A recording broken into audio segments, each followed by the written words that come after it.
Olá pessoal, eu me chamo Arthur, aqui estou com o Luiz Matheus e com o Marcos Vinícius, onde a gente veio hoje apresentar nosso projeto desenvolvido na disciplina de eletricidade e magnetismo, certo? Nosso projeto consiste em um sonar, como vocês podem ver aqui, nossa interface do sonar, onde a gente pega esses dados de um sensor HC-SR04, que usa como base para fazer esse giro de 180 graus um servomotor, onde ambos o sensor e o servomotor são controlados pelo microcontrolador Arduino, e esses dados, para chegarem à interface, são passados por um canal serial do Arduino para a interface, certo? Vale ressaltar também que esse sonar ele cobre uma área de 0,5 metros quadrados, onde a gente tem que o sonar faz uma varredura de 180 graus do servomotor e uma distância à frente de 40 centímetros à frente do servomotor, do sonar que está acima do servomotor. Bom, agora a gente vai falar sobre os componentes do nosso sonar. A gente está utilizando um microcontrolador Arduino Uno, que é um microcontrolador de baixo custo. Também estamos utilizando um motor microservo SG90S. Então, o microservo, esse motor, ele é um motor que possui um servo, que na realidade é um potenciômetro que regula a posição do eixo do motor. E a gente controla esse motor por ondas, por sinais digitais do nosso Arduino. Então, os sinais são digitais, mas a gente utiliza uma técnica, a gente utiliza sinais PWM para determinar qual que é a posição do eixo do motor. Então, a gente utiliza o duty cycle, que é o tempo que esse sinal está alto em um determinado intervalo de tempo. Nesse caso do microservo, então a gente tem entre um sinal de 1 milissegundos a 2 milissegundos. E dependendo do tempo que esse sinal está alto, a posição vai regular a posição do eixo do nosso motor.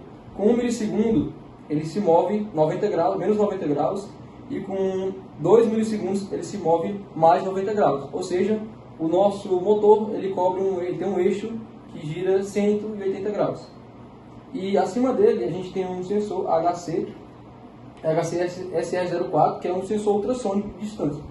Esse sensor possui dois pinos, um pino que é o receptor e um pino que é o transmissor. O transmissor é o que a gente chama de trigger e o receptor é o eco. Basicamente, ele solta uma onda ultrassônica pelo nosso pino trigger, e quando ele pega um objeto, ele é refletido de volta e captado pelo nosso pino eco, que é o nosso pino receptor. Com isso, a gente consegue, por exemplo, dado o tempo que a onda foi e voltou, calcular a distância que aquele objeto está do nosso sensor. E isso é importante para a gente conseguir renderizar aqui na tela do nosso radar, do nosso sonar. Então, é basicamente assim que o nosso sensor funciona. Ele também cobre áreas de 2 centímetros até 4 metros. Então, é possível ampliar a área do nosso sonar.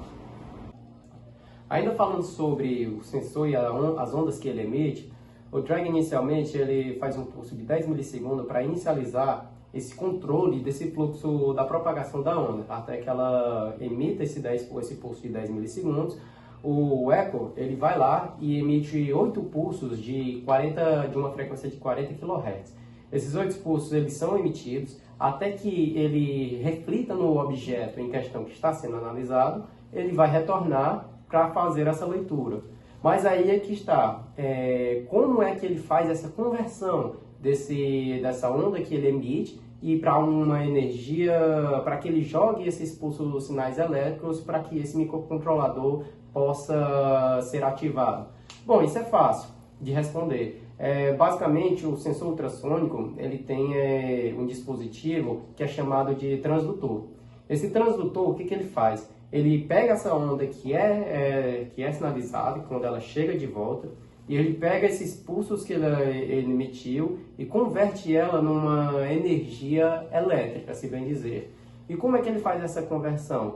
Bom, basicamente ele gera uma força mecânica, ele recebe um impulso mecânico ali, através desse impulso mecânico ele pega as polaridades desse transdutor, que no caso aqui em questão seria o transdutor piezoelétrico, porque ele é um componente feito para esse sistema de onda mecânica, já que nós estamos tratando de uma onda sonora.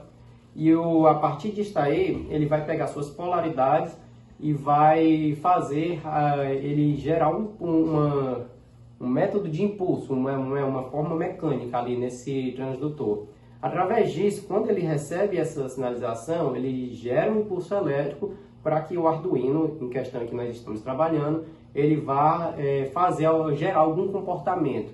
Em outros casos, se aplicarmos ele a um carrinho ou algum meio de transporte, seja lá o veículo que for sendo utilizado, ele vai gerar esse impulso elétrico, vai fazer o inverso, né?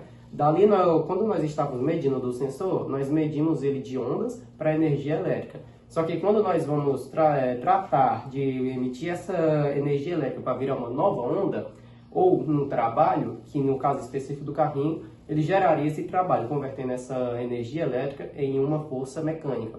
Que o carrinho ele é composto de quatro motores, e esses motores fariam ele ficar girando através dos obstáculos que ele iria acusando com o decorrer do tempo. Vale ressaltar que nós estamos trabalhando em sistema de um tempo real, né, aqui. Então essas medições, essa velocidade, ela tem que ser precisa, essa leitura dessa onda.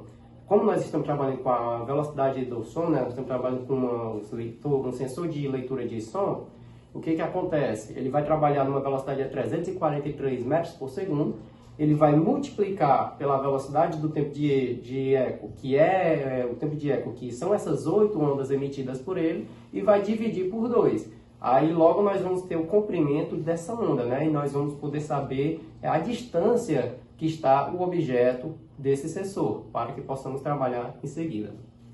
Pronto.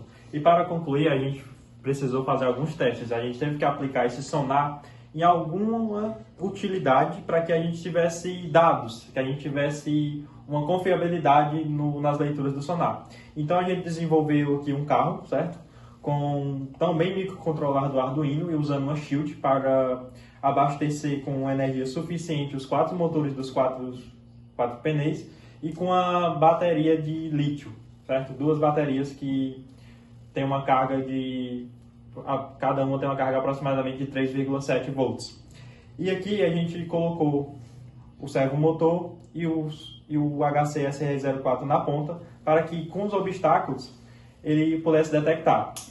Eu vou ligar aqui para uma representação. Aqui a gente tem nosso carro indo em linha reta, com os pneus indo em frente.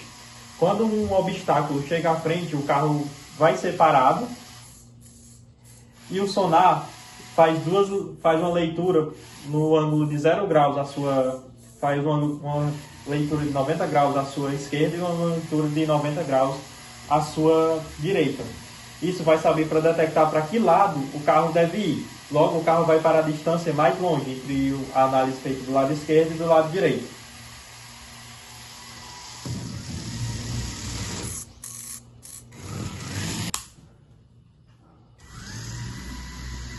Agora a gente vai falar sobre alguns possíveis expansões que a gente pode fazer nesse projeto, por exemplo, nesse carrinho. A gente sabe que é muito importante visualizar os dados que a gente coleta através do sensor. Nesse caso do sonar, a gente tem uma interface gráfica. E isso é possível porque a gente tem um cabo USB conectando o nosso Arduino com o computador que gera essa interface gráfica. Isso não seria possível fazer utilizando esse carrinho, por exemplo? E sim, isso seria possível. É claro que a gente teria que usar um enlace de comunicação à distância, porque não seria nada prático a gente utilizar um cabo no carrinho conectado a um computador. Então a gente pode pensar em alguns enlaces dependendo da aplicabilidade. Por exemplo, se eu quero controlar o carrinho a curtas distâncias, dados a curtas distâncias em um ambiente mais aberto, eu posso, por exemplo, utilizar um controle infravermelho. Por exemplo, posso utilizar um enlace de comunicação, né, de luz infravermelha, que é o mesmo utilizado nos controles remotos de televisões. Mas se eu precisar para algo mais específico, controlar a maiores distâncias, eu posso, por exemplo, utilizar um módulo de rádio e ter um módulo receptor e um módulo, né, transmissor, e conseguir, através desses 2 módulos, pegar todas as informações que esse sensor captar e renderizar, por exemplo, no processing, sem precisar de um cabo. E isso é muito importante porque a gente consegue fazer um reconhecimento, por exemplo, de um ambiente. E esse sensor ele não causa ruídos com sons, apenas sons acima de 20 kHz, que são sons ultrassônicos, né? E A gente pode também pensar em outras formas de melhorar isso.